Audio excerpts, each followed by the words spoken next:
আব্দুল করিম আজকে আল্লাহ রাব্বুল আলামিন আমার প্রতি অসন্তুষ্ট হয়েছে, এজন্য আল্লাহ রাব্বুল আলামিন আমাকে জাহান্নাম দিয়েছে। তুমি যদি একবার আল্লাহ রাব্বুল আলামিনের কাছে যদি একবার সুপারিশ করো, আল্লাহ রাব্বুল আলামিন যেন আমাকে তোমার সঙ্গে জান্নাতের মধ্যে পাঠায় দেয়।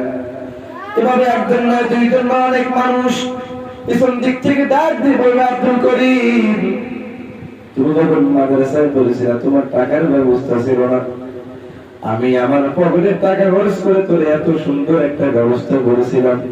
আমি আমার টাকার ব্যবস্থা করেছি, আমার বাড়িতে না খেয়ে তোরে আমি ভাতের ব্যবস্থা করেছিলাম, তোর খানার ব্যবস্থা করেছিলাম, তোর যখন যা কিছুর প্রয়োজন হয়েছে আমি না খেয়ে তোরে দেওয়ার চেষ্টা করেছি। আব্দুল করিম আমি যখন দুনিয়ার মধ্যে ছিলাম আমার বদ আমল হয়েছে অনেকগুলো, আমি গুনাহ করেছিলাম। এজন্য আজকে কিয়ামতের ময়দানে আল্লাহ রাব্বুল আলামিন আমার প্রতি অসন্তুষ্ট হয়েছে, এজন্য আল্লাহ রাব্বুল আলামিন আমার জাহান্নাম দিয়েছে। ও আব্দুল করিম তুমি যেহেতু জান্নাত যাচ্ছ, তুমি যদি আল্লাহ রাব্বুল আলামিনের কাছে একটু আমার ব্যাপারে সুপারিশ করতে, তাহলে আল্লাহ রাব্বুল আলামিন মনে হয় তোমার সঙ্গে আমার জান্নাত দিয়ে দিত।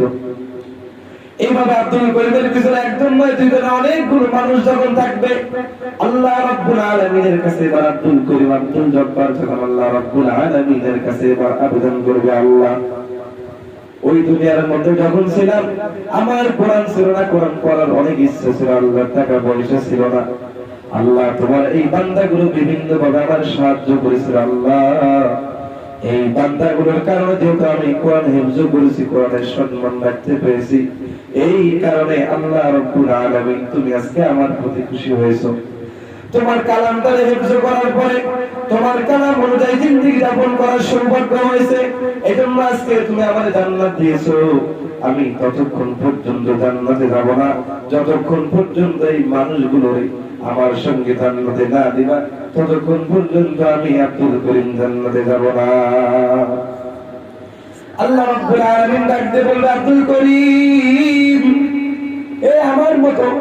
আমার মতো গফফার দুনিয়ার মধ্যে কেউ নাই, আমার মতো সত্তার দুনিয়ার মধ্যে কেউ নাই, আমার মতো কদির দুনিয়ার মধ্যে কেউ নাই, আমি আল্লাহর মতো আর দুনিয়ার মধ্যে কেউ নাই। যাও যাও তোমার যাকে যাকে ইচ্ছা ওই মানুষগুলোকে নিয়ে তুমি জান্নাতের মধ্যে চলে যাও।